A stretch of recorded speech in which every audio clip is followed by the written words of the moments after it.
네, 시청자 여러분 안녕하십니까. 좀 더 정확한 중국 경제 이야기 차이나 이코노미 채널 CEC입니다. 오늘 중국경제금융연구소 전병 소장님 모시고 말씀 나누도록 하겠습니다. 안녕하십니까, 소장님. 안녕하세요. 네, 이 부채 얘기, IMF에서도 경고를 했다고 합니다. 중국의 이 기업 부채 비율이 심각하다, 이렇게 언급이 나오고 기사도 나오고 있는 상황인데, 이 중국 하면 부채 위기설, 부도설 이런 게 계속 있었잖아요. 아직까지도 나오는 것 같아요. 어떻게 봐야 될까요? 10년 내내 계속 그 얘기하고 있는 거죠. 그래서 이제 이게 계속 문제가 된다고 하는데 한번 팩트 체크 한번 해볼게요, 먼저. 네. 그래서 중국의 부채가 어떤 정도냐 그러면 그 BIS 최근 데이터로 보면 전 세계 부채 비율로 보면 과별로 보면 일본이 414%, 네. 프랑스 371, 영국 300, 미국이 290, 중국이 285, 우리 한국이 257. 그래서 전 세계로 놓고 보면 6등. 그 다음에 이제 코로나19 지난 우리 뉴스 때 그 잠깐 보셨습니다만은 부채 비율이 얼마나 많이 늘었냐. 코로나 기간 중에 보면. 네. 선진국 세계 평균이 33% 늘었어요. GDP 대비. 네. 선진국이 37이 늘었고 신흥국이 26이 늘었는데 누가 제일 많이 늘었냐면 프랑스가 제일 많이 늘었습니다. 47%. 네. 그리고 미국이 37%. 그래서 중국은 26% 정도로 늘어서 늘어난 폭도 상대적으로 이 선진국 하고 비교를 보면 한 6등 정도. 네. 그래서 늘어난 건 맞는데 이게 일본, 프랑스, 영국, 이태리, 미국에 비해서는 이게 부채 비율이 그렇게 많이 늘지 않았다. 네, 상대적 기준으로는 그렇네요. 그렇죠. 네. 그렇게 볼 수 있을 것 같아요. 그래서 지금 부채가 절대 규모가 누가 크냐 그러면 결국은 경제 규모가 같이 가는데 미국이 61조로 세계 1등, 중국이 42조로 2등, 일본이 21조로 3등. 이 GDP 규모하고 부채 규모하고 같이 가는 거죠. 그리고 그 코로나 기간 중에 부채 절대액이 누가 늘었냐 그러면 미국이 6.6조, 중국이 5조, 일본이 1.6조. 그래서 그 순서도 똑같습니다. 근데 이제 문제는 그 부채 비율이 얼마냐. 그래서 GDP하고 부채하고 같이 비교를 했을 때 누가 심각하냐인데 이제 중국이 심각하다고 계속 얘기를 해요. 그래서 포인트를 보면 가계, 기업, 정부 이제 이렇게 세 가지로 보면 먼저 가계를 보면 한국이 101%로 이게 중국이나 일본이나 미국보다 높습니다. 오히려 우리가 심각하네요. 그렇죠. 네. 우리가 집값 때문에 이제 많이 올라갔고, 그 다음에 이제 미국이 78%, 그리고 일본이 64, 중국이 61. 그래서 중국은 저금을 많이 하니까 가계부채 비율은 떨어졌고요. 정부 부채 비율인데, 일본 223, 미국 113, 중국 60. 그래서 빅3 중에서 제일 낮습니다. 네. 근데 문제는 바로 요건데, 그 전체로 보면 총 부채 비율로 보면 이제 매년은 황색깔이 일본이 414, 그리고 미국이 290, 중국이 285, 우리 한국이 257인데, 이제 다 우리하고 많이 많은 게 기업 부채 비율입니다. 기업 부채 비율을 보면 중국이 GDP의 163%고, 일본이 114, 그 다음에 미국이 84. 그래서 미국에 거의 2배 가까운 기업 부채가 있다는 거죠. 네, 기업 부채는 확실히 높은 상황입니다. 그렇죠. 네. 그래서 이걸 계속 얘기를 하고 있고, 이제 난리를 쳤지만 중국은 이제 2017, 18, 19년을 보면은 부채 비율이 좀 떨어지죠. 아, 예, 그렇습니다. 이게 바로 차트상으로. 이제 그 공급 측계가 계속 구조정을 한 거고요. 네. 그래서 이제 이게 중국이 세계에서 가장 많은 부채도 불구하고 이게 멀쩡한 이유가 뭐냐 그러면 이 구조를 이해를 못하면 계속 중국 망한다고 얘기를 하고 부채 때문에 신용위기 온다고 얘기를 하는데 네. 국유기업 대출이 총 대출의 69%, 70% 가까이 돼요. 그래서 이제 국유기업이 부채 비율이 160% 정도로 굉장히 높아요. 네. 그래서 이게 이제 포인트인데, 그래서 국유기업은 만약에 우리 같은 경우에도 마찬가지지만 철도공사, 도로공사, 항만공사가 부도났다. 네. 그럼 어떡할까요? 정부가 책임을 지죠. 네. 우리도. 네. 그래서 중국도 국유기업이 부도나면 그것은 정부가 최종적으로 책임을 지는 구조이기 때문에 이것은 국가부채라고 사실은 봐야 돼요. 아, 이쪽에 정부 부채랑 이제 섞여 있다고 봐야 될 것 같네요. 그렇죠. 정부 부채보다는 국유기업 부채라는 거죠. 네네. 그래서 국유기업은 부도가 안 나잖아요. 네. 그래서 부도가 나더라도 이제 국가가 막아주기 때문에 우리나라도 국유기업들이 대거 적자 상태잖아요. 그런데 그게 멀쩡하게 있는 이유는 바로 그거고. 네.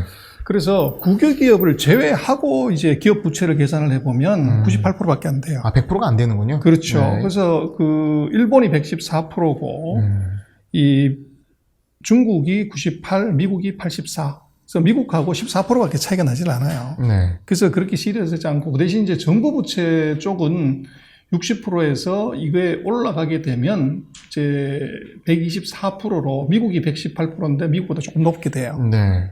그래서 이게 이제 다른 점이고, 그래서 국유기업 부채가 많아서 그런 것이지, 순수 이제 우리 같은 경우는 기업 부채가 많다는 것이 민간기업 부채, 미국도 마찬가지 민간기업 부채잖아요. 네. 중국은 민간기업 부채가 그렇게 크지 않다는 거예요. 그러니까 어떤 비중 자체도 민간보다는 국유기업이 많은 상황이기 그렇죠. 때문에.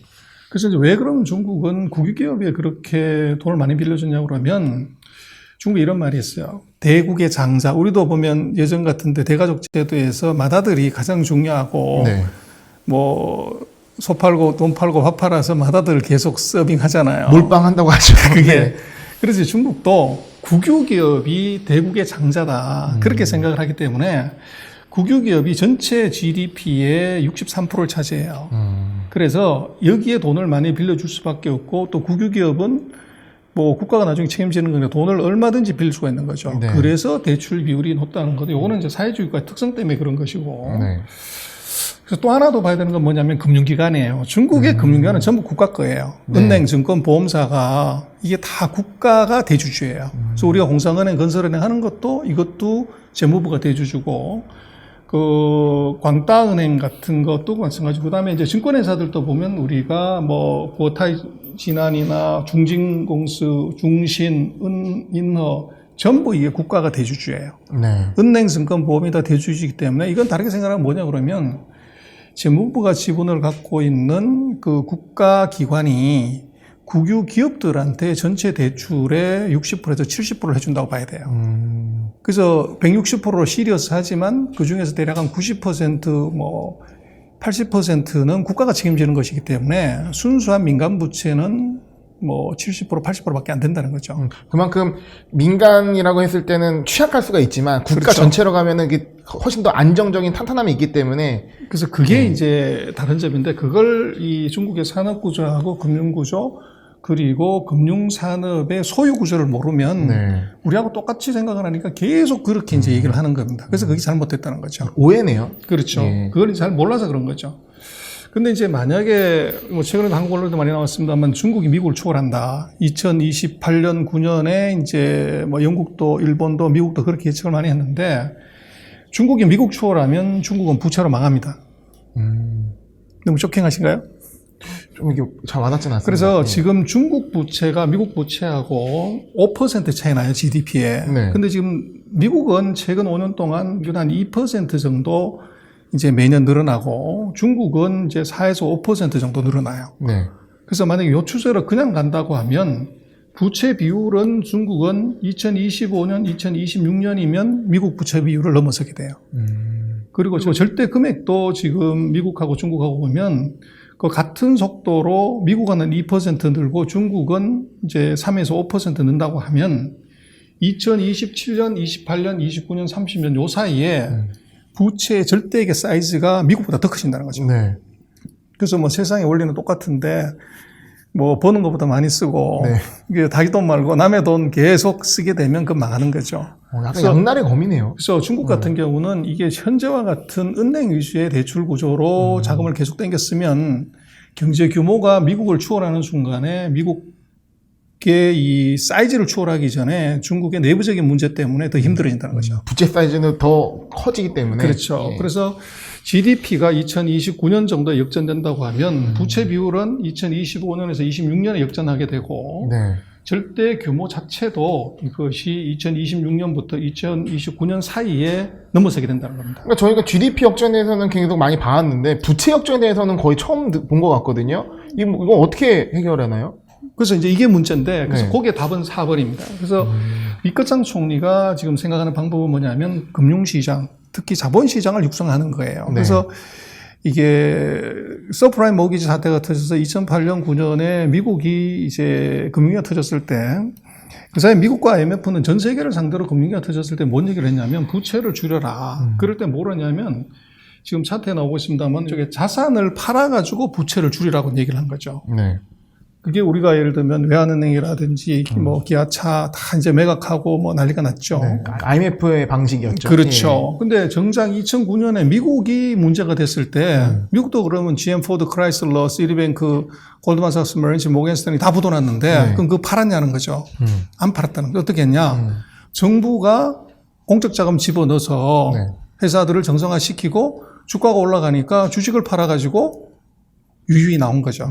그래서 결국은 이게 부채를 낮춘다는 것이 부채 비율이라는 게 부채 나누기 자본인데 중국은 아시아 국가들은 자산을 팔아서 부채를 줄였지만 미국은 자본을 늘려가지고 부채 비율을 낮춘 거죠. 네. 결국은 캐피탈 마켓을 이용했다는 거예요. 그래서 중국도 지금 리과장 총리는 북경대 경제학 박사예요. 네. 그래서 지금 지속적으로 추진하고 있는 방법이 뭐냐면 증자, IPO, 전환사채, 자본시장에서 기업들이 이제 그 캐피탈 파이낸싱을 많이 하게 되면 부채 비율은 떨어지는 거죠. 이 방식을 쓰겠다는 그게 이제 지금 최근 3년 동안에 중국이 거주항만을 만든다든지 상장 조건을 완화한다든지 또 시장을 개방한다든지 하는 이유가 바로 여기 있다는 거죠. 정말 묘수네요, 이거는. 그래서 이제 결국은 이것이 중국은 자본시장을 더 확장하고 키우지 않을 방법이 없다는 거예요. 네. 그래서 이제 한국의 많은 투자가들 입장에서도 이걸 자세히 볼 필요가 있는 것은 지금 부채 비율이 높기 때문에 뭐 중국이 위험하다 이런 데다가 계속 머리 쓰면 안 되고 중국이 그것을 해결하는 방안으로서 캐피탈 마켓을 어떻게 늘리는가 거기서 이제 한국의 기회가 어디 있는가 이걸 보는 게 중요하죠. 한 수 다음을 더 봐야 되는 거죠. 그렇습니다. 예. 네, 오늘 이 기업 부채 관련해서 얘기 드렸는데 사실 IMF가 중국의 이제 부채 문제를 지적을 했는데 실제로 봤을 때 상대적으로는 견조한 부채를 갖고 있지만 이 기업 부채가 확실히 높은 거는 사실이었습니다. 근데 그 기업 부채의 면면을 살펴보면 국유기업에 대한 이 부채가 상당히 높았고 그것은 어느 정도 안정적으로 관리된 부분이 있기 때문에 이런 부분에 대한 과대한 해석이나 오해를 줄이고 객관적으로 봐야 되고 마지막에 소장이 하신 말씀이 굉장히 마음에 남는데요. 그냥 그 부채에 우리가 천착할 것이 아니라 그 부채에 대응하는 중국의 전략 속에서 우리 기회를 찾는 부분 이걸 좀 더 현명하지 않나 생각을 해봅니다. 소장님 오늘 말씀 감사합니다. 네, 고맙습니다.